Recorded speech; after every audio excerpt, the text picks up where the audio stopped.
Moda, saúde e beleza, carreira, lar e decoração, comportamento e família, é a mulher em questão. Mulher em questão, porque o mundo é das mulheres. Mulher em questão, é mais que informação. Mulher em questão. Boa tarde, sejam todos bem-vindos aqui no Jornal ABC Repórter, começando mais um programa Mulher em Questão.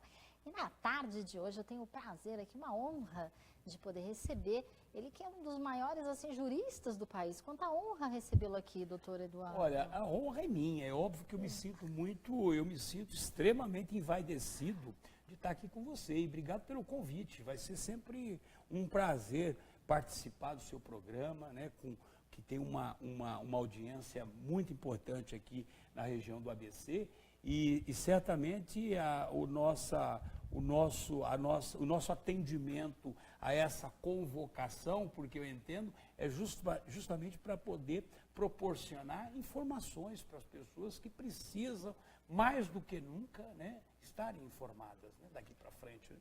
Pois é. Você sabe que doutor Eduardo César Leite tem aí um currículo extenso. Agora, doutor Eduardo, o que o levou, não é, a ingressar nessa carreira? Já tinha muito antes esse sonho? Bom, primeiro a questão do currículo é uma bondade sua, né? O currículo, ele, na verdade, ele foi sendo construído em função das oportunidades que as pessoas me deram. Eu comecei no júri, né? Eu atuei durante 22 anos na área de homicídios. Sobretudo, praticamente a minha formação na advocacia foi pautada nesse trabalho que eu fiz no Tribunal do Júri. Depois eu tive a oportunidade de conhecer o professor Edmundo Oliveira, que é um referencial em matéria de criminologia e vitimologia. Isso foi em 99, para você ter uma ideia. Nós nos conhecemos num curso de direito criminal comparado, que esse curso foi feito para juristas brasileiros na Escola de Direito da Universidade de Miami.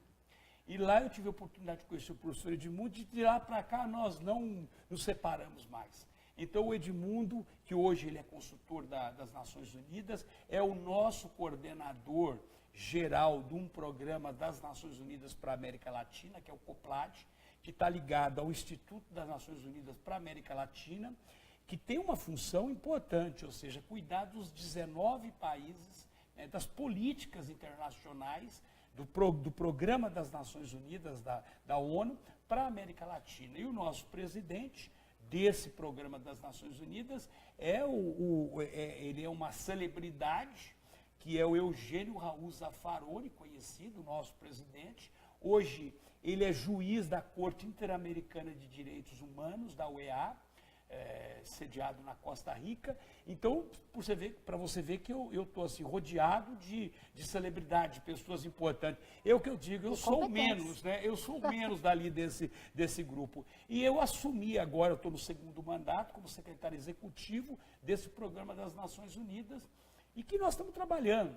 Recentemente fizemos um evento muito importante na Argentina, em Buenos Aires, foi agora em novembro, que é justamente políticas públicas e combate à corrupção na América Latina, porque você sabe que não é só o Brasil que tem um problema de corrupção, né? Nós estamos muito mais acentuados, né, em matéria de corrupção. E é o que eu sempre digo, corrupção para mim é algo que eu tenho uma repugnância. Eu acho que corrupção, principalmente no nosso país, destrói tudo.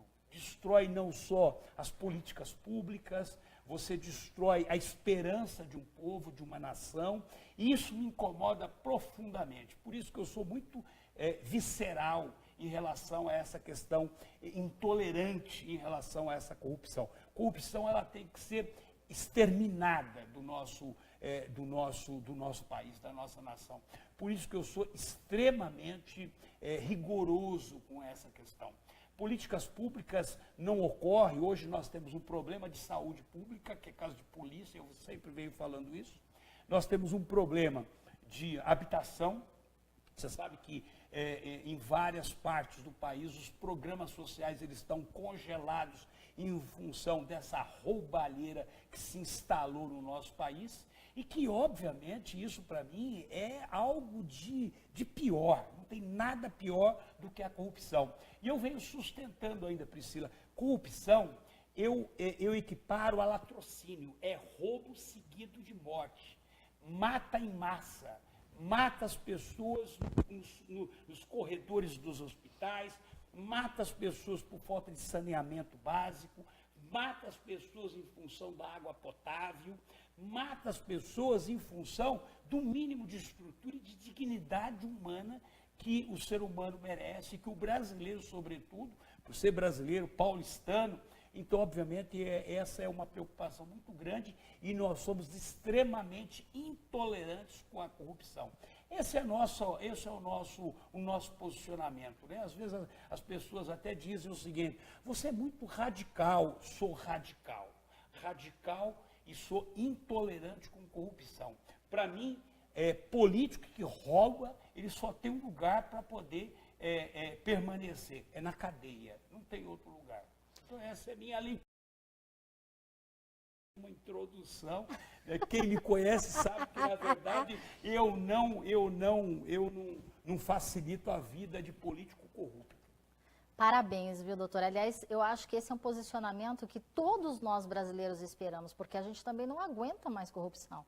E eu espero de coração que nesse fórum que nós vamos falar já, Fórum Internacional, que tanto a ONU, não é, e principalmente os direitos humanos, possa realmente reconhecer tudo isso que o senhor está dizendo e tomar as devidas providências, porque eu acredito assim, recentemente nós tivemos inclusive o Dia dos Direitos Humanos, né? Eu particularmente, eu confesso que eu fiz até uma crítica, porque o que nós, leigos, temos a impressão é que o que os direitos humanos deveriam defender, que é o interesse da grande maioria, a gente não vê, não é? Priscila, se você me permite, assim, é evidente que a gente tem, as pessoas têm falado muito sobre direitos humanos. Os direitos, eu tenho algumas restrições em relação à questão de direitos humanos. Eu prefiro falar em segurança humana. Eu vou falar para o senhor, sabe o quê? A gente precisa ir para o comercial.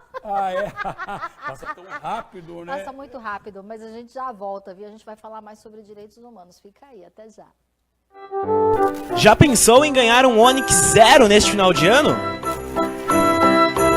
Comprando em São Caetano é possível. Pegue o cupom com seu lojista e concorra a um carro e mais de 50 prêmios. Um sorteio por semana e muitas chances de ganhar. Não fique de fora! Natal Iluminado, uma campanha da Associação Comercial e Industrial de São Caetano do Sul.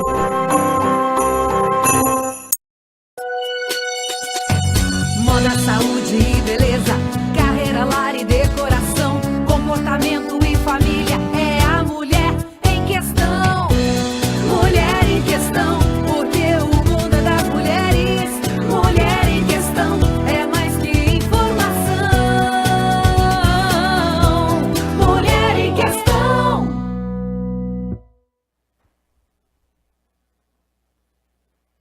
Pois é, voltamos aqui com o doutor Eduardo César Leite, nesta tarde aqui no Mulher em Questão, no qual me sinto muito honrada, e nós estamos falando sobre os direitos humanos. O senhor ia há pouco falar sobre as suas ressalvas.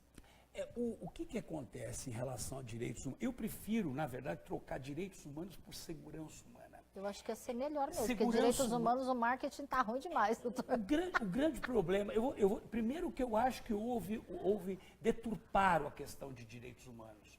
Deturparam por quê? Porque, na verdade, você sempre associa direitos humanos a alguma coisa de socialismo, de comunismo, né? É essa questão. E isso é muito perigoso. Por quê? Porque, na verdade, o que acontece? Hoje, quando você fala em direitos humanos, imediatamente a primeira impressão que você tem, vem uma organização para defender os direitos dos presos.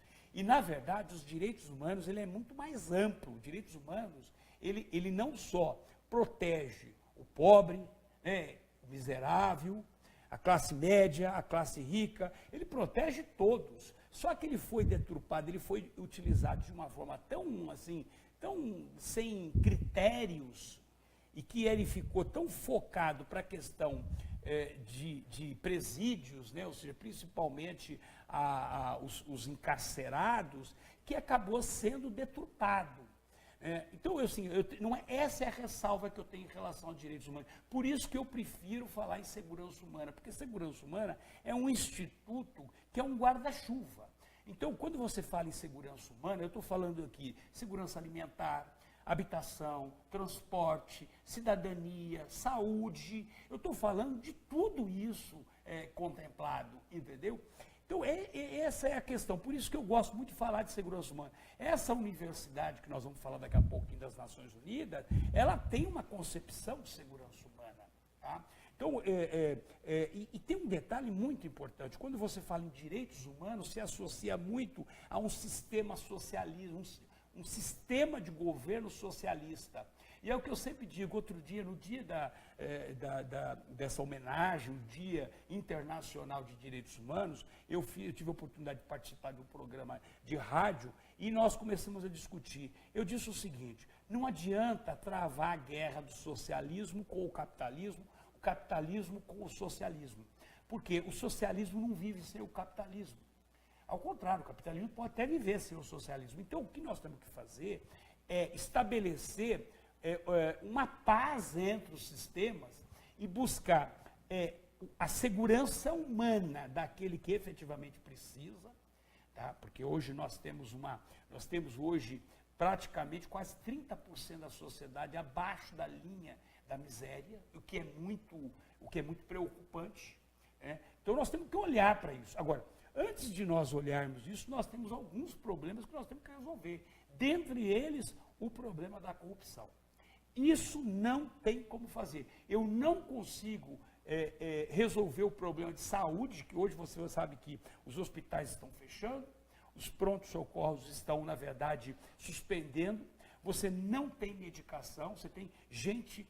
Vou te dar um exemplo. Uma pessoa que for fazer um tratamento, há um diagnóstico de câncer. A primeira consulta na rede pública leva 6 meses.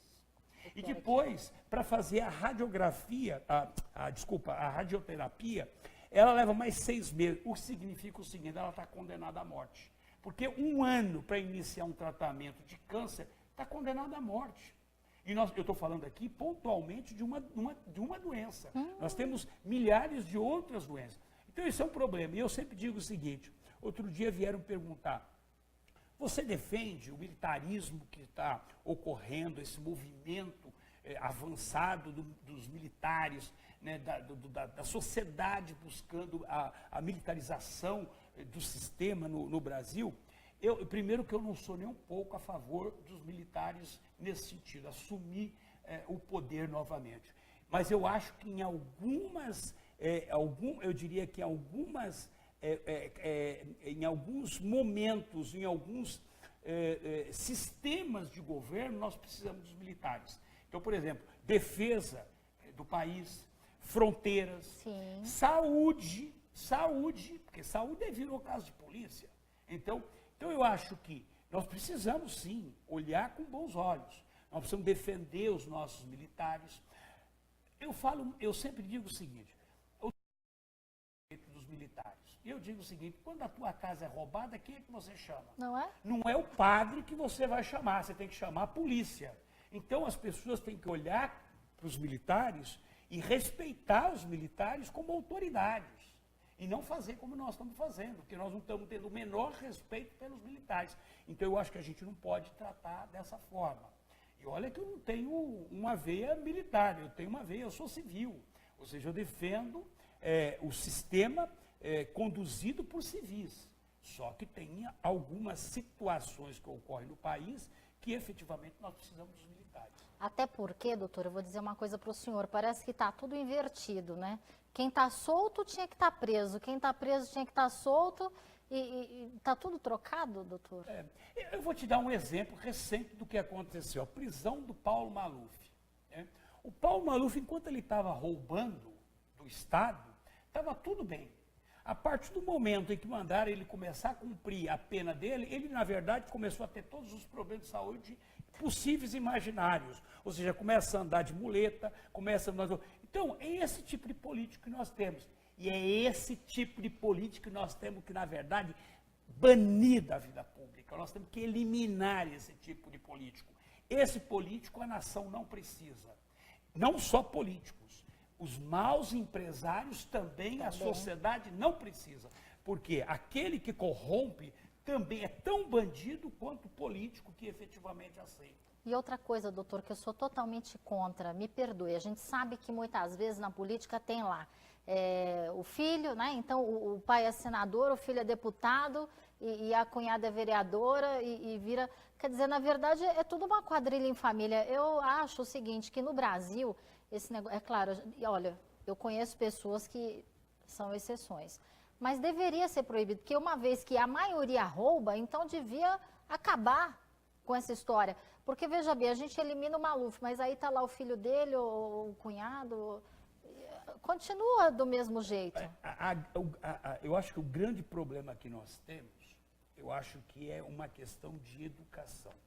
Eu acho que o pai sendo político, colocar os filhos, por exemplo, para poder ajudar na roubalheira, na estrutura criminosa, eu acho que isso é a falta de uma estrutura familiar. Ou seja, a pessoa não teve educação familiar. Como é que ele coloca o filho para fazer parte de um esquema de corrupção? Então, para mim, a partir do momento que você pega o Eduardo, por exemplo, o Cunha, né, o Eduardo Cunha, onde envolve a filha, onde envolve o genro, onde envolve a esposa, você pega o Cabral, que envolve a mulher, que também já foi, que era a primeira-dama, enfim. Então, você percebe que, na verdade, você tem uma estrutura familiar criminosa. E aí você diz, como é que você enxerga disso? Eu enxergo de uma única forma, ou seja, não teve estrutura familiar. É condizente. Porque eu acho que o mínimo que nós precisamos ter é ética. Nós temos que ter valores morais. Meu pai, por exemplo, que já é faleceu, trabalhou 35 anos na mesma companhia. Trabalhou na Antártica, 35 anos na mesma. Hoje você não tem mais isso. Não. E é óbvio que isso mostra uma estrutura familiar. E é isso que nós precisamos. A partir do momento em que a ética, a moral, os valores morais, os valores éticos, o princípio não é trabalhado dentro da família, consequentemente você está criando um criminoso.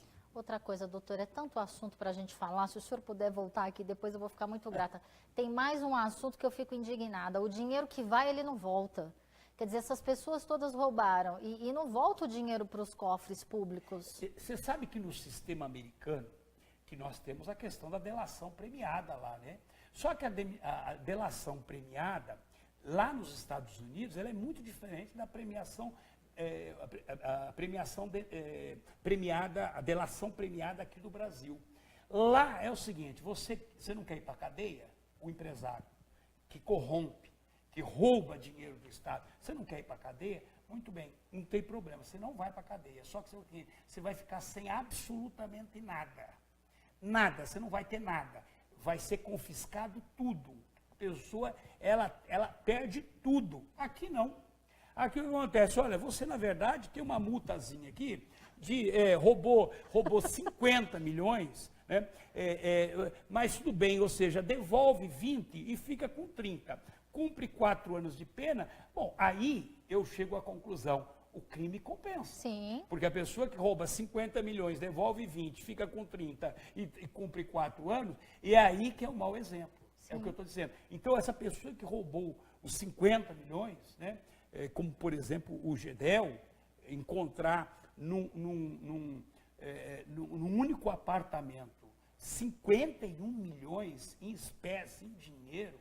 E até me contaram uma piada, eu achei até engraçado, e eu acho que vale a pena aqui.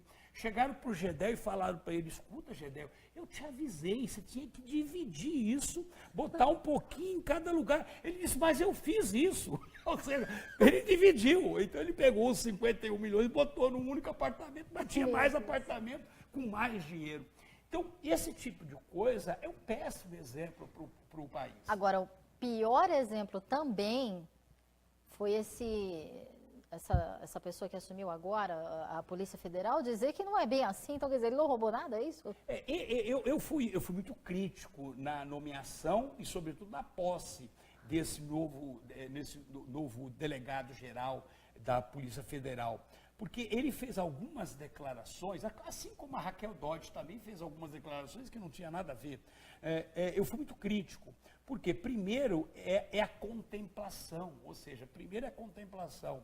Essa pessoa lá do Maranhão, não tenho nada contra o Maranhão, entretanto, o padrinho político dele é o Sarney. Ou seja, ter um padrinho político como o Sarney, me parece que não é eu diria que não é um currículo tão bom assim, né? Então é esse tipo de coisa, é o país da contemplação. Se você perde uma eleição, você ganha um ministério. Aqui é assim. Sim. Se você, na verdade, diverge do presidente da República, mas se tiver um ajuste e tiver lá algumas emendas parlamentares, você passa, na verdade, a fazer parte do governo. E governo não é isso. Governo, ele, na verdade, ele foi imposto ali para governar para uma nação, para toda a sociedade, e não para meia dúzia. E esse é o grande problema no país. Agora, doutor, o maior problema de todos, para a gente terminar, como que nós vamos conseguir exterminar a corrupção dessa forma, se os próprios que estão lá, no caso os senadores e deputados, tem coisas que eu fico imaginando, né? Aonde é que esse povo tem que estudar, de repente fazer uma faculdade? Em qual país? Porque tem coisas que até quem é ignorante ou analfabeto percebe que as leis precisam ser mudadas. Mas eles que estão lá não fazem nada. Olha, isso todo mundo tem questionado. Como resolver esse problema? Eu acho que é muito simples. Primeiro, porque o poder emana do povo. Se o poder emana do povo, é o povo que manda. Se o povo decidir trocar, vai ser trocado. E agora, mais do que nunca. O povo tem que ter a responsabilidade, o eleitor tem que assumir essa responsabilidade de, na hora de você eleger alguém ou de votar em alguém, não pode pegar um centinho que está no chão, um número que está no chão. Ele tem que fazer como ele faz na vida dele. Ele tem que, na verdade, pesquisar o candidato. Ele tem que, na verdade, verificar qual é o histórico porque o que nós temos aí de poder judiciário, nós já percebemos que não dá conta e não nos dá informações suficientes para saber se aquela pessoa é boa ou ruim. Então, nós vamos ter que fazer isso de qualquer forma. Então, eu acho que em 2018 nós vamos ter a oportunidade de trocar tudo que está aí. Só que o cidadão, o eleitor, ele tem que ter a responsabilidade de não trocar o voto dele por um par de chinelos. Mas eu fico com tanto medo, porque são sempre os mesmos, doutor. É por isso que eu tenho afirmado que nós precisamos trocar 2/3 desses personagens do cenário político. Acho que o jeito é matar todo mundo, mas trocar, então. Trocar daquele jeito. Eu vou falar para você, assim, é óbvio que aqui, o Datena saiu uma pesquisa semana passada que o Datena está em primeiro lugar com 44% das intenções de voto para Senado. E eu sou advogado do Datena há 14 anos. Na prefeitura, quando ele quis sair para a prefeitura, eu consegui tirá-lo dessa história por conta de situações que ocorreram, que inclusive envolviam o Maluf, entendeu? Porque ele estava no PP e tal. Então, o que eu falei para o Datena? Eu falei, Datena, nós vamos decidir isso para o ano que vem. Se ele vai sair a governador, se ele vai sair a senador, de qualquer forma eu disse para o Datena o seguinte, Datena, agora é a hora de você, na verdade, mostrar as suas garras. Ou seja, só que você tem que estar preparado, porque é instalar o Estado Islâmico. Ou seja, na verdade, você tem que, efetivamente, degolar um político por dia. Vai ter que enfrentar o que está aí. Então, eu acho que está na hora das pessoas de bem, das pessoas honestas, as pessoas que querem contribuir com a nação, assumir a sua responsabilidade. Não tem outro jeito. Porque senão vai continuar o que está aí. E o que está aí não vai resolver.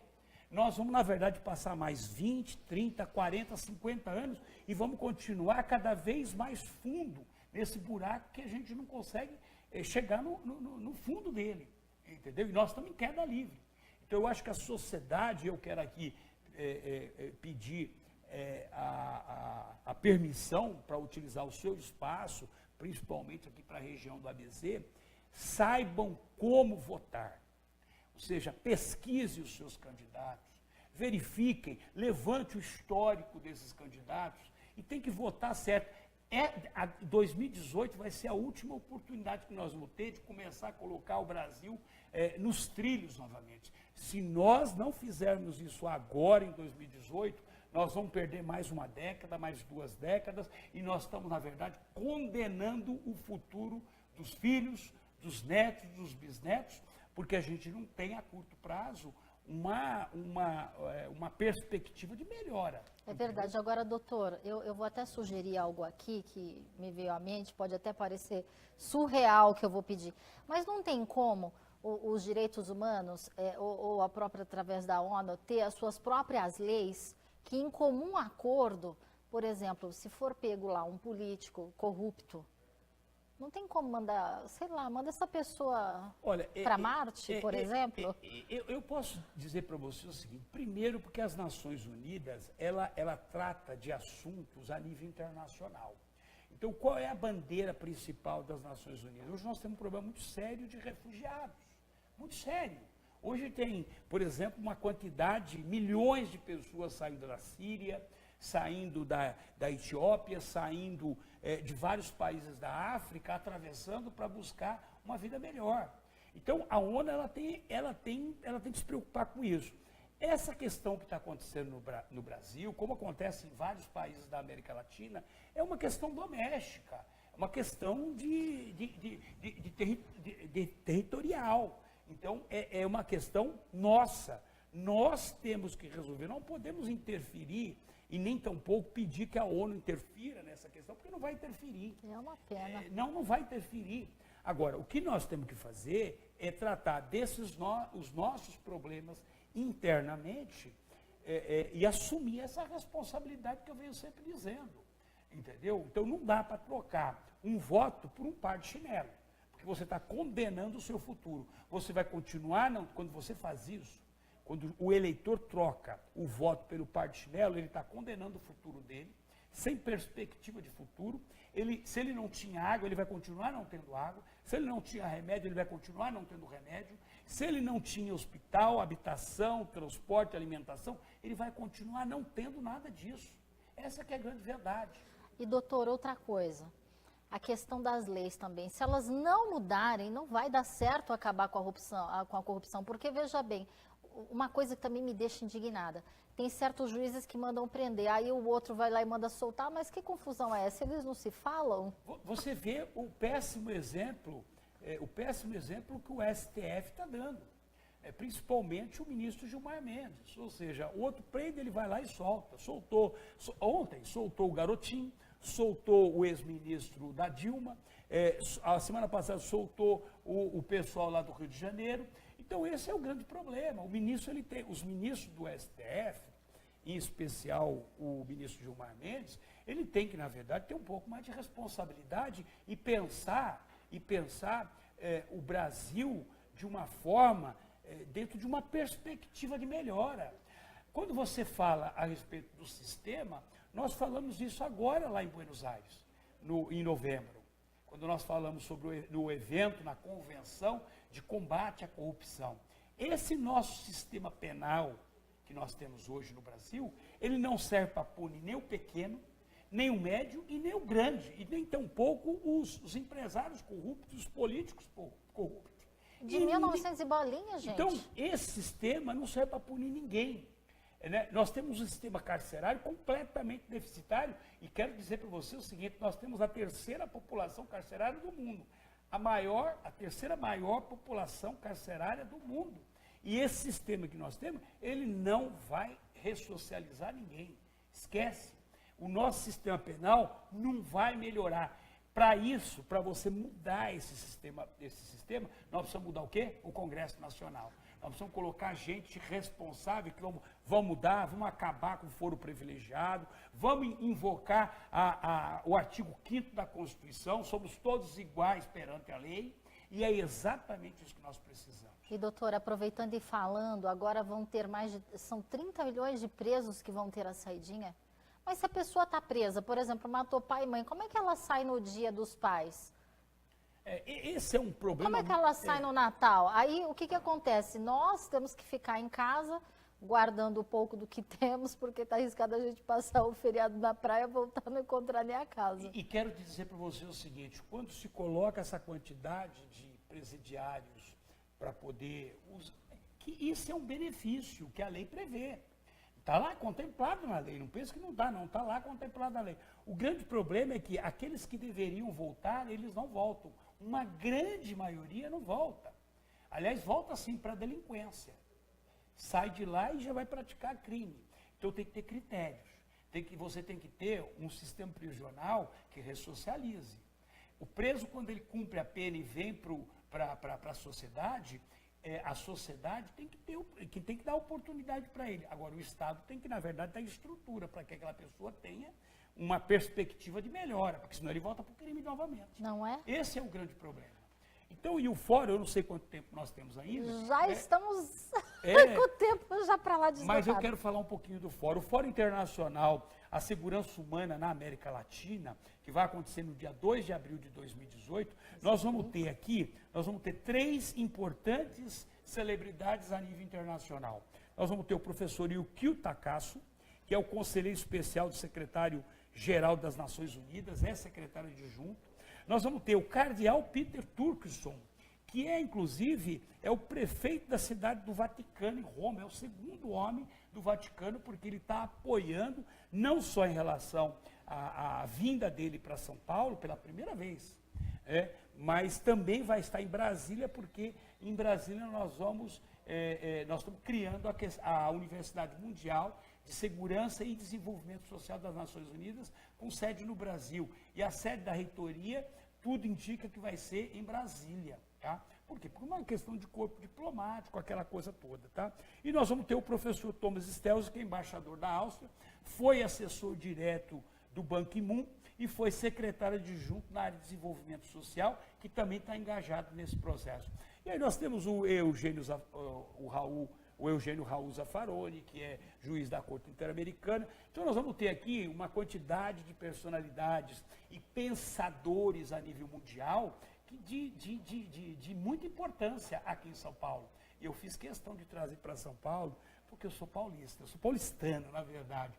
Então esse evento vai ser um evento que vai ser no Maxud, as inscrições, inclusive, não há nenhum custo, aquelas pessoas que quiserem participar podem, na verdade, mandar um e-mail pedindo inclusive, eu estou vendo aqui, eduardo.leite@uol.com.br. Exato, eduardo.leite@uol.com.br, ou pode ligar para o 011, 3171-3446 e pedir para fazer a sua inscrição. Esse evento é um evento, ele não tem nenhuma taxa, não tem nada, porque as Nações Unidas proíbem a gente de cobrar qualquer tipo de taxa. Nossa, eu gostaria de participar, viu, doutor? Esse evento vai ser no Maxud Plaza, e ele é em apoio à criação da Universidade das Nações Unidas, a primeira sede de um organismo das Nações Unidas no Brasil. Nossa, isso é muito importante. Muito, precisamos. Olha, eu quero agradecer demais a presença aqui do doutor Eduardo César Leite, também a Alan, assessor, muito obriguada. Vou ficando por aqui. Um abraço, viu? Obrigada mesmo, doutor Eduardo. Eu que agradeço, pelo convite, é sempre uma honra. E sempre que eu for convocado, você pode estar certo que eu vou estar aqui colaborando e, obviamente, orientando as pessoas, porque eu acho que isso é uma missão. É verdade. É uma missão, e eu falo sempre, professor Edmundo Oliveira, isso talvez seja uma missão divina. Então, vamos cumprir essa missão divina que nós temos. É verdade. Gente, muito obrigada, um forte abraço a todos. Até amanhã com mais um programa Mulher em Questão. Obrigada. Moda, saúde